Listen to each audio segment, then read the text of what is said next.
जब सब लोग आ जाते थे दरवाजा बंद करके जहरीला गैस डाल देता था और शीशा वाला खिड़की लगाया था, उसमें से देखता था कि कैसे मर रहे हैं लोग। ओहो मरो मरो। दरिया तेरी खैर नहीं, बूंदों ने बगावत कर दी है, नादा न समझ इनको लहरों ने बगावत कर दी है। हम परवाने हैं मौत समा, मरने का है खौफ कहाँ, रे तलवार तुझे झुकना होगा, गर्दन ने बगावत कर दी है। 40-41 के दौरान ये बहुत ही ज्यादा क्या रहे, एग्रेसिव रहे। 40 और 41 के दौरान भयानक भयानक ये भाषण बहुत जबरदस्त देते थे सुभाष चंद्र बोस। भड़कीला भाषण देने के कारण अंग्रेजों ने क्या कर लिया, गिरफ्तार कर लिया। बाद में उन्होंने 1941 में इन्हें छोड़ा। तब ये रसिया होते हुए इटली, रसिया, कई देशों की भ्रमण किए और कहाँ पहुंचे, जर्मनी में पहुंचे। और जर्मनी में हिटलर के पास गए मिलने के लिए, तो हिटलर को मिलने के लिए दिया गया। हिटलर के ऑफिस में कौन पहुंचे, सुभाष चंद्र बोस। और हिटलर के ससुर के हिटलर आया, सारे लोग सैल्यूट किए, हिटलर आ गया, सर सर सर हिटलर आ गया। हिटलर, सुभाष चंद्र बोस खड़ा भी नहीं है हिटलर के आगे, हिटलर चल गया गुस्सिया के। बाद में पता चला नकली हिटलर था, उसका फेस वैसे ही मिलता था। उसके बाद आया ओरिजिनल हिटलर, सारे सैल्यूट किए, सॉरी हिटलर।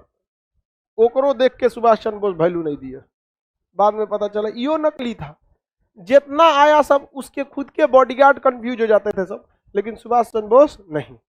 ओरिजिनल जब हिटलर आया, जब ओरिजिनल हिटलर आया तो ओरिजिनल हिटलर के आते वक्त में सुभाष चंद्र बोस खड़े हुए, हाथ मिलाए वहां से, तो हिटलर कंफ्यूज हो गया कि यार ये तो बहुत होशियार आदमी लग रहा है यहाँ पर। तो उन्होंने पूछा कि आपको पता कैसे चला, तो सुभाष चंद्र बोस ने कहा था कि सोने की परख सोनार को अच्छे से होती है, अगर उसको लोहा दिखाइएगा तो दूरे से पता कर लेगा कि सोना नहीं है। तो सुभाष चंद्र बोले कि अच्छा आदमी, हिटलर बोला कि अच्छा आदमी है, ठीक ठाक लगता है। तो पूछा हिटलर की क्या चाहते हैं आप, तो सुभाष चंद्र बोस ने कहा है कि हम बहुत खतरनाक चीज चाहते हैं। क्या चीज, कहा कि देखिए हमारे देश से 3 लाख फौजी को इंग्लैंड लेके आया है और आपके खिलाफ लड़वा रहा है, और आप उन लोगों को पकड़ लिए, आप उन फौजियों को हमको दे दीजिए, हम आप ही की ओर से उसको इंग्लैंड से लड़वा देंगे। हिटलर का पगला गया है, कोनो मोटर कार समझा है कि अगला गियर लगाओ, बैक गियर लगा दो, अभी आया था हमको मारने के लिए, अभी इंग्लैंड से कैसे मारेगा यहाँ पर। कहा कि आप वो जिम्मेदारी हमें छोड़ दीजिए। इन लोगों को अंग्रेज सब ने क्या किया है, राष्ट्र प्रेम की भावना इनमें से क्या कर दिया है, खत्म कर दिया है। तो इन्होंने कहा कि हिटलर मान ही नहीं रहा था, क्योंकि हिटलर बहुत बड़ा हॉल बनवाया था, जैसे आपका क्लासरूम कैसे है ऐसे ही, इसमें सबको बैठाता था कुर्सी पे, सब लोग बैठ जाते थे। इसमें खिड़की चारों ओर से नहीं थी, जब सब लोग आ जाते थे दरवाजा बंद करके जहरीला गैस डाल देता था और शीशा वाला खिड़की लगाया था, उसमें से देखता था कि कैसे मर रहे हैं लोग। ओहो मरो मरो। बहुत खतरनाक था हिटलर, समझ में क्या। हिटलर बहुत ही मतलब किसी का बातें नहीं सुनता था। आज भी लोग कहते हैं ना हिटलर शाही तुम्हारा नहीं सुनेंगे, किसी की बात नहीं सुनता था। सुभाष चंद्र बोस ने कहा कि आप मार के क्या करेंगे, आप हमें एक मौका दीजिए, हम इन भारतीय सैनिकों को अपने देश ले जाएंगे, और अपने देश ले जाके किसको मारेंगे, ब्रिटेन वाले को मारेंगे। तो ब्रिटेन वाला वहां पिटाएगा तो यहाँ पे भी उसका असर देखने को मिलेगा। तो हिटलर ने मौका दिया किसको, सुभाष चंद्र बोस को। सुभाष चंद्र बोस के पास बहुत सारे फौजी थे, तो देखे उन्होंने मनाया कि भाई देखो अंग्रेजों को मारो, ऐसे गांधी जी की तरह नहीं कि प्रथम विश्व युद्ध में साथ दिए आजादी मिलेगा, मिल गया आजादी, नहीं। तो तुम द्वितीय विश्व युद्ध में अंग्रेजों का साथ देने आए हो, आजादी मिलेगा, कभी नहीं मिलेगा। भारतीय सैनिक पहले सुभाष चंद्र बोस के खिलाफ थे, क्योंकि सैनिकों को वेतन ठीक ठाक इंग्लैंड दे देता था, लेकिन भारतीय सैनिक जो थे उनको मोटिवेट किए सुभाष चंद्र बोस। बर्मा में इन्होंने प्लान बनाया कि बर्मा के रास्ते मतलब म्यांमार के रास्ते भारत में जाया जाएगा। सुभाष चंद्र बोस बहुत जबरदस्त है, उनका एक नारा भी था, तुम मुझे खून दो मैं तुम्हें आजादी दूंगा।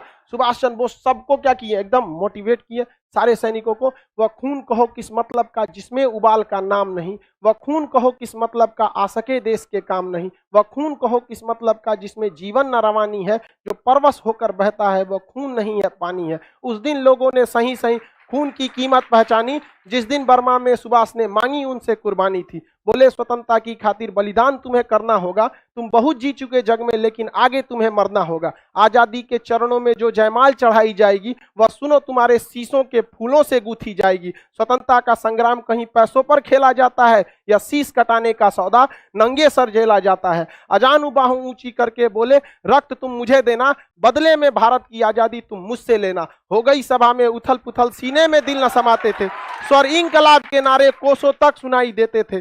बोले सुभाष वह आगे आए जिसमें भारतीय खून बहता हो, वह आगे आए जो खुद को हिंदुस्तानी कहता हो, वह आगे आए जो इस पर हस्ताक्षर करता हो, मैं कफन बढ़ाता हूं, वह आगे आए जो इसे हंस कर लेता हो। सारी जनता हुंकार उठी, हम आते हैं, हम आते हैं, माता के चरणों में अपना रक्त बहाते हैं। साहस से बड़े युवक उस दिन बढ़ते ही जाते थे, चाकू छुरी कटारों से वे अपना रक्त बहाते थे, फिर उस रक्त की स्याही में वे अपनी कलम डुबाते थे और आजादी के परवाने पर हस्ताक्षर करते जाते थे। उस दिन तारों ने देखा हिंदुस्तानी विश्वास नया, जब लिखा भारत के महारणवीरों ने खून से इतिहास नया। तो पूरे भारत के सैनिक जो थे, जबरदस्त सैनिकों में उछाल आया, बाप रे पूरे भारत के सैनिक उजाड़ देंगे रे इंग्लैंड को हम। यहाँ हिटलर देखा, कहा कि ये कौन आदमी है रे, यहाँ पूरा माहौल बदल के रख दिया यहाँ पे। सुभाष चंद्र बोस को देखकर हिटलर बहुत प्रभावित हुआ और हिटलर ने बहुत सुभाष चंद्र बोस की इज्जत किया और सुभाष चंद्र बोस को हिटलर ने नेताजी की उपाधि दिया था। सुभाष चंद्र बोस के योगदान को कोई नहीं भूल सकता। आप लोग बस एक लाइन पढ़ लेते हैं, तुम मुझे खून दो मैं तुझे आजादी दूंगा।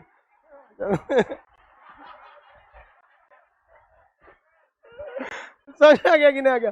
सुभाष चंद्र बोस के योगदान को नहीं, खैर आप लोग के लिए उतना जरूरी है, तुम मुझे खून दो मैं तुम्हें आजादी दूं, नारा आपके लिए, समझा गया? चलो अब आगे समझते हैं। सुभाष चंद्र बोस जो थे वो इन सैनिकों को क्या किए, हिटलर के सहयोग से प्राप्त किए, लेकिन हिटलर ने कहा कि इन सैनिकों में अभी भी ट्रेनिंग का क्या है, अभाव है, ये डायरेक्ट नहीं लड़ पाएंगे। देखो लड़ने आए थे, हम पकड़ के रख लिए कि नहीं रख लिए, इनको क्या जरूरत है, प्रॉपर ट्रेनिंग की जरूरत है। अब देखिए द्वितीय विश्व युद्ध में ना दो एलाइड फोर्स थे, मतलब 3 देश थे जो आपस में एक साथ थे। इधर में था जर्मनी, इटली और यहाँ पे जापान। ये तीनों जो थे ये ध्रुवीय राष्ट्र थे सब, इन्हें कहा जाता है एक्सियल फोर्सेज। और जो एलाइड फोर्सेज थे उसमें बड़े बड़े देश थे, अमेरिका था, कनाडा था, ब्रिटेन था, फ्रांस था, रूस था, ये सब थे सब। तो सुभाष चंद्र बोस ने जो भारतीय सैनिक जो कहाँ फंसे थे, जर्मनी, इन्हें क्या किया, अपने पास लिया। और सुभाष चंद्र बोस हिटलर के सहयोग से आर्म्स एंड एनिमेशन लिया और हिटलर ने किसे भेज दिया, जापान को कहा कि जापान भेजा इन सैनिकों को, और इन सैनिकों को ट्रेनिंग और अच्छा हथियार किसने दिया, जापान। और जापान ने सुभाष चंद्र बोस को अंडमान और निकोबार द्वीप गिफ्ट में दे दिया। किसमें दिया, गिफ्ट में, क्योंकि इंग्लैंड वालों से ये जापानियों ने कौन सा द्वीप छीन लिया था, अंडमान और निकोबार।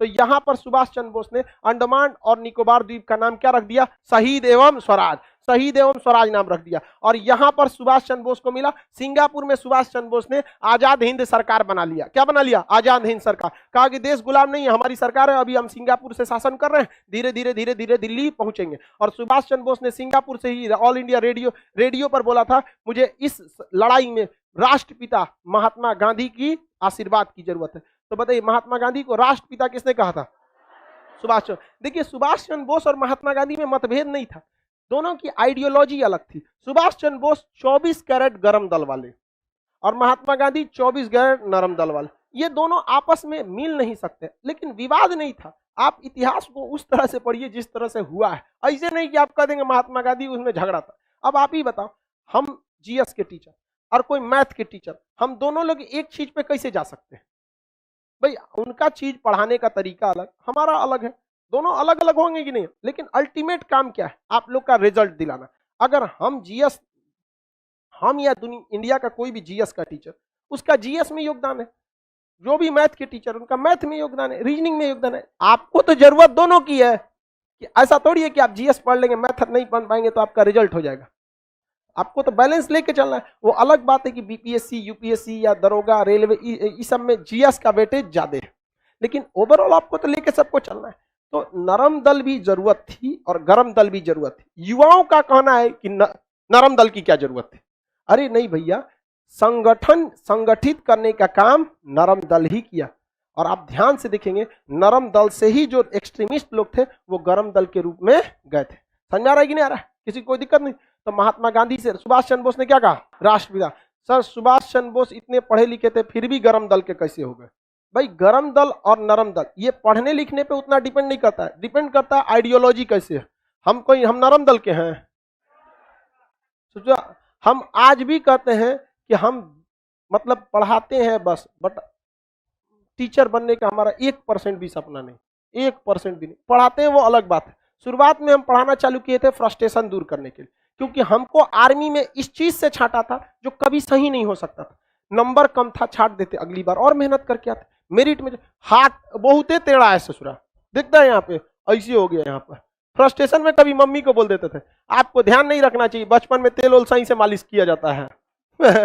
बहुत ज्यादा फ्रस्ट्रेट थे, तो हम पढ़ाना चालू किए थे फ्रस्ट्रेशन में, अकेले टेंशन में रहते थे, सोचते थे जो हमारा जिंदगी खत्म हो गया, एक को तो सपने देखे थे फौज में जाना है, ऐसा ही कैसे होगा, आर्मी में कुछ नहीं सुनता है, तो हम फ्रस्ट्रेशन की वजह से पढ़ाना चालू किए थे, यही में पढ़ाते रह गए यहाँ पर, समझ में आया कि नहीं। तो ऐसा नहीं है कि भाई जो पढ़ा लिखा है वो गर्म दल का नहीं हो सकता है, नरम दल का ही रहेगा। अमूमन देखिएगा गांव वगैरह के लोग, ग्रामीण क्षेत्र के लोग गर्म दल वाले होते हैं, मार ससुरा के निकाल लाठी यहाँ मार दे यहाँ पे तुरंत मारो यहाँ पे। तो शहरी क्षेत्र के लोग थोड़ा सा नरम दल, ग्रामीण क्षेत्र के लोग थोड़ा गर्म दल, बट पटना शहरी क्षेत्र है, हमको लगता है यहाँ सब गर्म दल का। अजीब टाइप का मेंटेलिटी हो गया यहाँ पर। जाम में फंसे थे भिकना पहाड़ी पे, एक लड़का पैदल जा रहा था, एक स्कूटी वाला को हल्का सा लग गया, ज्यादा जोर से नहीं लगा, जाम में कितना लगेगा, तो कह रहा है भाई पैरवा पे चढ़ा दिया नहीं दिख रहा है, तो उठ के कह रहा है एक झापड़ दे दिया।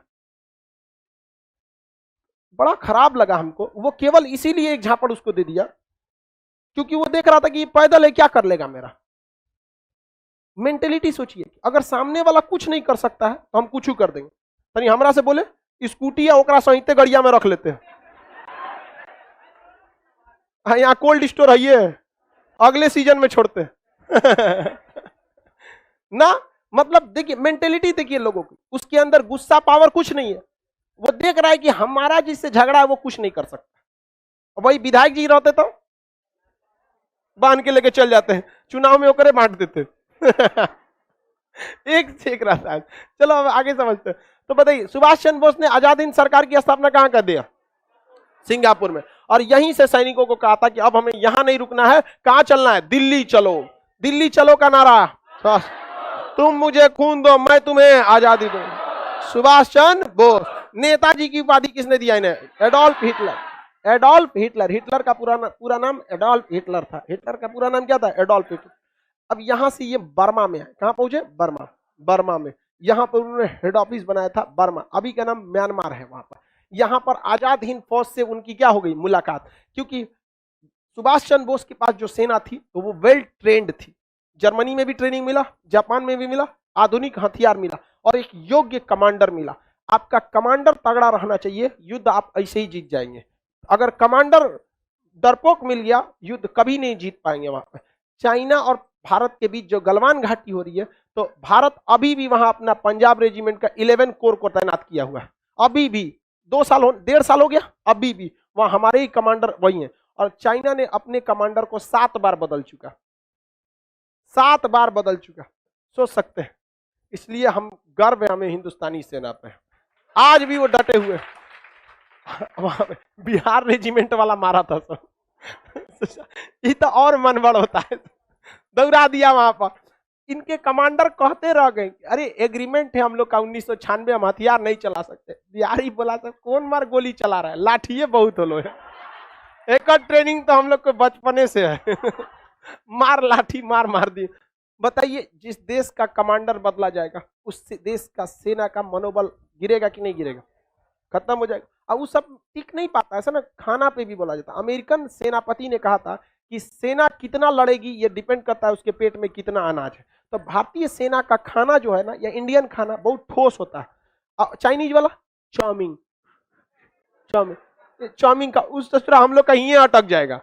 चाउमीन खत्म होने के बाद पता चलता है कि नहीं अब पेट में पहुंचा है, तब तक तो हम लोग ऐसा फेगस में अटका रहता है। चाउमीन खा के लड़ाई करेंगे। यहाँ बिहार वाला है, लिट्टी खा के जाएगा, चना भिगा के ले जाएगा, मार तो मार तो सुभाष चंद्र बोस के पास एक अच्छी फौज थी कि नहीं थी? सुभाष चंद्र बोस के पास एक योग्य सेना थी, और सुभाष चंद्र बोस में नो डाउट एक योग्य सेनापति थे। हालांकि वो खामका में आईएएस की नौकरी में गए थे, उनको भी सेना में जाना चाहिए था, लेकिन वो भी सेना में नहीं जा पाए। कोई बात नहीं, लेकिन सेना में सर्व करने का मौका मिला कि नहीं? कहीं सचुरा मार हो जाए तो हमरो घुस जाते हो, बाढ़ में जो हाथ टेढ़ टाड़े, कोई दिक्कत नहीं। अब तो दीजिएगा ना निपटा, हमरा देता तो हम कब के तिब्बत में घुस जाते बाढ़ में जो है। तो सुभाष चंद्र बोस के सामने एक समस्या यहाँ आई कि बर्मा में पहले से भारत के सैनिक थे सब। उस समय एक फौज थी जिसका नाम था आजाद हिंद फौज। आजाद हिंद फौज, देखिए आजाद हिंद सरकार ने गठित किए थे सुभाष चंद्र बोस। आजाद हिंद फौज कैप्टन मोहन सिंह, एक कैप्टन थे, कैप्टन मोहन सिंह। कैप्टन मोहन सिंह ने आइडिया दिया कि क्यों ना हम भारतीयों के लिए एक फौज बनाएं। तो ये किसने आइडिया दिया? कैप्टन मोहन सिंह। और ये जिम्मेदारी दी गई रास बिहारी बोस को। किसे दी गई? रास बिहारी बोस। रास बिहारी बोस ने इसका गठन किया, लेकिन उस समय तक रास बिहारी की बोस 70 से ज्यादा उम्र के हो गए थे। अभी बताइए, सेना का कमांडर 70 से ज्यादा उम्र का, सेना में मनोबल रहेगा? सेना में एकदम भयानक गरजने वाला होना चाहिए, वहां पर बॉर्डर पे एकदम गरजने वाला सेनापति चाहिए। दरिया तेरी खैर नहीं, बूंदों ने बगावत कर दी है, नादा न समझ इनको लहरों ने बगावत कर दी है। हम परवाने हैं मौत समा, मरने का है खौफ कहां, रे तलवार तुझे झुकना होगा, गर्दन ने बगावत कर दी है। खतरनाक होना चाहिए एकदम सेनापति, मार करा दे सजुरा, जो मरलो रहे दोनों हथियार उठा लेके मारे एकदम। सेनापति का मतलब क्या होना चाहिए? एकदम खूंखार, चंडाल, एकदम तनिको मोह माया नहीं, लास्ट पे बैठ के ससुरा खाना खा ले और जेब चेक करे कुछ बचल है क्या एकरा में। ऐसा सेनापति एकदम क्रूर होना चाहिए, काट डाले वहां पर। रास बिहारी बोस बहुत ही योग्य व्यक्ति थे, रास बिहारी बोस। लेकिन उम्र का तकाजा होता है, हर इंसान का उम्र ढलने के बाद नहीं हो पाता है। 70 साल की उम्र के बाद क्या करें? हम इतना पढ़ा रहे, 50 साल, 4-5 साल बाद हम इतना ना पढ़ा पाएंगे, कितना बचले होगा हम लोग में तो बुढ़ापा में इंसान नहीं हो पाता। तो सेना ने कहा कि अब हमें यह कमांड किसको दे देना चाहिए? सुभाष चंद्र बोस को। तो बताइए, सेना का कमांड, आजाद हिंद फौज के कमांड किसने संभाल लिया? सुभाष चंद्र बोस। इन्होंने संभाला था 1942 में। कब संभाला था? 1900। क्या 1942 में आजाद हिंद फौज बनी थी? नहीं, बहुत पहले बन गई थी, छीटपुट थी इधर उधर यहाँ पर। अब इन्होंने क्या किया? आजाद हिंद फौज बनाया और इन्होंने कई ब्रिगेड बनाया। लक्ष्मी ब्रिगेड बना दिया, महिलाओं का क्या बना दिया? Lakshmi brigade, Subhash brigade, Gandhi brigade, Nehru brigade, पूरा सेना का गठन बना दिया, भयानक। और सेना का एकदम जबरदस्त इनके पास क्या था? हथियार था। जापानियों से सहयोग मिला था, हिटलर से सहयोग मिला था, और ये अब म्यांमार के रास्ते कहां बढ़ने लगे? भारत की ओर। और जापान से एक उम्मीद थी, लेकिन 6 अगस्त 1945 को अमेरिका जापान पे बम पटक दिया। दूसरा 9 अगस्त को फिर पटक दिया। अब जापान ने हाथ खड़ा कर दिया, हम क्या कर सकते हैं। सुभाष चंद्र बोस की मृत्यु के बाद सेना का मनोबल ही गिर गया और सेना के ऊपर भारी पड़ गए कौन? अंग्रेज। क्योंकि अंग्रेज को टेंशन नहीं, उधर जापान मारा गया, इधर जर्मनी मारे गए, एगो बचा था इटली, इटली का था डोमिटो मुसोलिनी, ये महालोल था ससुरा। ये तो माँ, इसकी जनता ने इसको पकड़ के तमाचा तमाचा मार दिया, इसी के देश की जनता ने मुसोलिनी को इसी के देश में तमाचा तमाचा मार के मारी। उसका बेचारा का सब उखड़ गया था, इतना मार मारे थे सब, चौराहा पे फांसी दे दिया। महाबैल था मुसोलिनी। मुसोलिनी का कहना था, जो पुरुष युद्ध नहीं लड़ा वो बाज महिला के समान है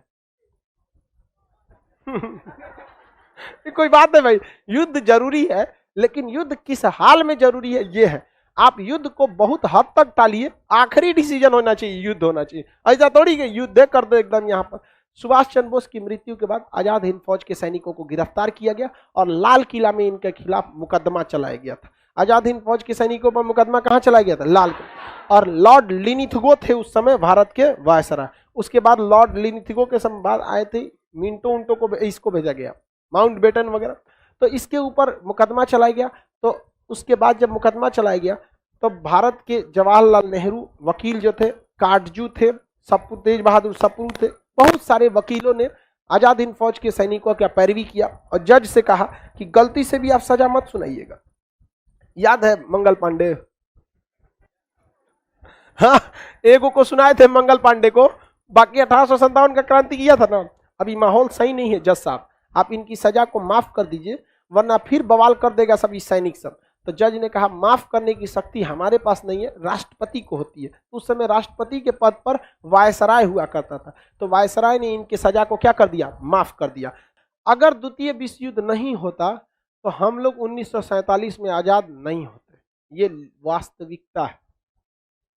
द्वितीय विश्व युद्ध नहीं होता तो हम 47 में तो आजाद नहीं होते, 55 में होते, 51 में होते, लेकिन 47 में तो किसी कीमत पे आजाद नहीं हो पाते। क्योंकि देखिए ना, ऐसा कौन सी घटना लगा जिसने अंग्रेजों को ज्यादा नुकसान पहुंचाया? द्वितीय विश्व। बाकी भारत छोड़ो आंदोलन केवल इसीलिए हुआ था कि अंग्रेज द्वितीय विश्व युद्ध में बिजी थे। रियलिटी देखिए, टाइमिंग नहीं देख रहे हैं। क्रिप्स प्रस्ताव आया, भाई बहुत मजबूरी है, गांधी जी उसको कमरा में ले गए। बहुत जरूरी है क्या फौज की? ताकि गांधी जी आप ही बचा सकते हैं। प्रथम विश्व युद्ध में आप ही सैनिकों को भेजे थे, हम लोग आपको सार्जेंट बोले थे, बहुत जरूरत है, दिक्कत हो गया है। गांधी जी का यही तो हम जानना चाहते थे, जाओ हम भेजेंगे। गया बेचारा क्रिप्सवा, भारत छोड़ो आंदोलन, कहा कि बहुत कमीना आदमी है। तो द्वितीय विश्व युद्ध नहीं होता तो हम लोग को आजादी इतना जल्दी नहीं मिलता। बाकी देखिए, भगत सिंह 1930 में ही इन्हें फांसी, 31 में फांसी दे दी गई। चंद्रशेखर आजाद, राम प्रसाद बिस्मिल, अशफाक उल्लाह खान, ये लोग 30 के दशक तक ही इन लोग को क्या कर दिए थे, अंग्रेज फांसी देके, गोली मार के, कैसे भी क्या कर दिए थे, खत्म कर चुके। 30 के बाद कोई बहुत बड़ा क्रांतिकारी आंदोलन ही नहीं मिलेगा। सुभाष चंद्र बोस का मिलेगा, और सुभाष चंद्र बोस को भी देखिए क्या हुआ, द्वितीय विश्व युद्ध में जर्मनी जापान मराया और पूरा खत्म हो गया। क्योंकि हम लोग के पास अपना क्या था, ना फैक्ट्री थी, ना हथियार था, ना कुछ सैलरी उलरी कहां से दीजिएगा यहाँ पर। तो बहुत, द्वितीय विश्व युद्ध हुआ भी तो एक तरह से हम लोग के लिए क्या था, अच्छा ही था। सोचा द्वितीय विश्व युद्ध हुआ पहले, और अगर द्वितीय विश्व युद्ध में जर्मनी जीत जाता तो हम 1942 में आजाद हो गए रहते। जर्मनी ने गलती न कर दिया, उसने रूस पर आक्रमण कर दिया। ये सोचना, देखता है कितना बड़ है, कहां आक्रमण कर दिया, रूस पर। रूस ने सबसे ज्यादा लोग को गंवाए हैं, प्रथम विश्व युद्ध में भी और द्वितीय विश्व युद्ध में। इतना लोग मरे हैं कि रूस में कहीं पे भी देखेंगे तो सड़क पर 40% आपको लड़के मिलेंगे, 60% वहां क्या मिलेंगे, लड़कियां मिलेंगी। जिसके दो रीजन है, एक तो प्रथम और द्वितीय विश्व युद्ध में मरा गए सब, दूसरा का रीजन वहां पे शराब बहुत ज्यादा, वहां पे लोग क्या पीते हैं, शराब। ठंड प्रदेशों में शराब जो होता है एकोमोडाइजेशन में क्या करता है, मदद करता है। दूसरा, वेस्टर्न कल्चर में शराब, सिगरेट, जुआ, ये सब क्या है, नॉर्मल। हमारे यहाँ क्या है, शराब थोड़ा सा गलत माना जाता है, उतनी मनी होली में चल गया चल गया, अदरवाइज होली में ना थोड़ा सा आदमी एडजस्ट कर चले यार होली में, समझा कि अदरवाइज में आप शराब पीजिएगा तो भारतीय समाज में लोग आपको अच्छे नजर से नहीं देखते। होली में बस सब कॉम्प्रोमाइज हो जाता है, और वो ससुरा सब ऐसा पी लेता है कि उलटल कहीं रहता है। अरे भाई थोड़ा लिमिट में रहना, अरे ससुरा तोरे चक्कर में त्योहारों बदनाम हो जाएगा। लेकिन ना ससुरा, हम चौपट हैं तो सबको चौपट करेंगे। तो ये रूस बहुत ज्यादा इसमें लॉस रहा था। तो आपको सुभाष चंद्र बोस का समझ में आ गया। अब आगे हम लोग कल करेंगे।